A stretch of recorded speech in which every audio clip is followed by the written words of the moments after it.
শীতকাল মানেই কিন্তু ড্যান্ড্রফের সমস্যা। তো আমার প্রচুর ড্যান্ড্রফের সমস্যা, মানে মানে চুল করলেই জাস্ট ঝরে ঝরে পড়ছে।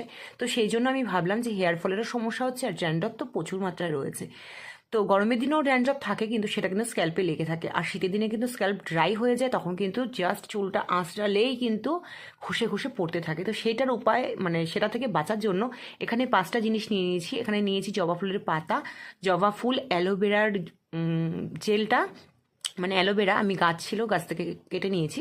তো আর নিয়েছি ডিমের সাদা অংশ আর পাতিলেবুর রস। তো ভালো করে মিক্সির জারে পেস্ট করে নিয়ে তারপরে দেখো ছেঁকনি দিয়ে ছাকার পরে ঠিক এই রকম একটা থিকনেস, একটা সিরাম সিরাম টাইপের না, একটা প্যাক টাইপের হয়েছে। তো তারপরে আমি চুলটাকে খুলে নিয়েছি, আর আমি স্ক্যাল্পে সিটি করে করে পুরো প্যাকটা লাগিয়ে নেব। তবে এটার মধ্যে কিন্তু অনেকগুলো পাতাও, মানে কুচো কুচো পাতাও কিন্তু পড়ে গেছে, ছেঁকনিতে খুব ভালো করে ছেঁকা যায়নি। যতটা মানে মনে হয় দূর থেকে ততটা কিন্তু ছেঁকা যায়নি, সেটা ভয় পাওয়ার